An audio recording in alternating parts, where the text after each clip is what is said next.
এই যে বন্ধুরা, গ্যাস পরিষ্কার করছি। এখানে সাবান লাগানো রয়েছে। গ্যাসটাকে রোজই ওই স্কচব্রাইট দিয়ে একবার করে মেজে পরিষ্কার করে নিই, তাহলে তেল চিটে হয় না। সঙ্গে এই আয়নাটাকেও করে নিই। আয়না বলছি, কাজটা জানলার, পাগল হয়ে গেছি, আমার মাথা খারাপ হয়ে গেছে গরমে। তো এই কাজটাকেও করে নিই, তাহলে এই তেল ছিটলে এই চিপকি ভাব থাকে না। এই যে এখানে কড়াইটা মেজে রেখেছি। এবার চলুন, আর রোজের কাজ, ঘর দুয়ার পরিষ্কার করে বিছনা টিছনা ঝেড়ে পরিষ্কার করে রাখা। তো এবার চলুন কি রান্না করেছি দেখিয়ে দিই। এখানে আছে বিট আলু গাজর ভাজা পেঁয়াজ দিয়ে, সুন্দর করে বাটিটা একদম ঘুরিয়ে ঘুরিয়ে দেখাচ্ছি আপনাদেরকে। আর এখানে আছে ভাত। ভাতের গামলাটা তো আর ঘোরানো যাবে না, ঘোরাতেও নেই, যাই হোক, তো এইভাবে দেখিয়ে দিলাম। এখানে আছে ভাত,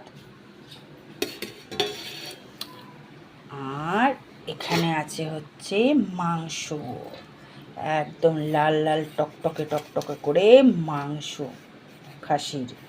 এইরকম টেস্টি খাবার পেলে আর কি চাই বলুন। আর সঙ্গে আছে ধামসা আলু। দেখুন, কে কে খাবেন ঝটপট করে চলে আসুন। এখন তো আমি শুধু গ্যাস পরিষ্কার করব, ঘর মুছবো। এই যে রান্নাঘর পরিষ্কার করে যাব, চান করে তারপরে আসবো পুজো দিতে। পুজো দিয়ে তারপরে খাবো।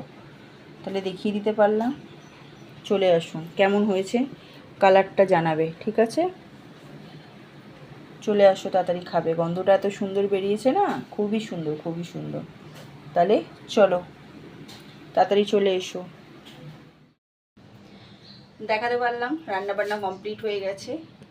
এখন রান্নাঘর পরিষ্কার করব আর যাব চান করতে, তারপরে এসে পুজো দেবো, তারপরে এসে খেয়ে একটুখানি বসতে না, ঘড়ির টাইম আবার শুরু হয়ে যাবে। কাজে যাওয়ার জন্য দেরি হয়ে যাবে, রেডি হয়ে আবার দৌড়তে হবে। আর রোজকার জানেন তো, এই যে মেঘ মহারাজ আর বৃষ্টি মহারাজ টাইম মতন ঠিক চলে আসবে। তো মেঘ মহারাজ আর বৃষ্টি মহারাজের কথা ভাবলে তো হবে না, কাজ করতেই হবে। কতদিন এরকম চলবে? এরপরে তো বৃষ্টির দিন চলে আসলে রোজই বৃষ্টি হবে, তখন কি করব? কত বসে থাকবো? তোর জন্য তো চলুন, টাটা বাই বাই। সবাই একবার করে চলে আসুন খেতে, সবাই একবার করে বলছি, সবাই চলে আসুন খেতে। আজকে রান্নাটা তো খুবই টেস্টি হয়েছে, দেখিয়েই দিলাম। ঝটপট করে চলে আসুন, পায়ের মধ্যে এত মশা কামড়াচ্ছে না, ঝটপট করে চলে আসুন খেতে। আর আমার ভিডিওগুলো কেমন লাগে সেটা কমেন্টের মাধ্যমে জানিও। চ্যানেলটাকে সাবস্ক্রাইব করে পাশে থেকেও, শেয়ার করে দিও, লাইক করে দিও। টাটা সবাইকে। দুপুরবেলা এত সুন্দর মাংসের ঝোল পেলে আর কি চাই, তাই না? তাহলে চলো, টাটা সবাইকে, বাই। তাড়াতাড়ি করে চলে এসো, সবাই একসাথে খাবো। তাহলে আমি আমার কাজটা ততক্ষণ করি, মাথা বসতে হবে, বুঝেছো? চলো টাটা। বিট আলু গাজরটা অনেকদিন পরে ভাজা করলাম, নাকি কে জানে। বিট খাওয়া তো শরীরের পক্ষে ভালো, গাজরও ভালো। আবার কি, সেদিনকে এনেছিলাম, তো ভাবলাম কি করবো, এর সাথে একটা ভাজা করে নিই, তাই না? তাহলে চলে এসো ঝটপট।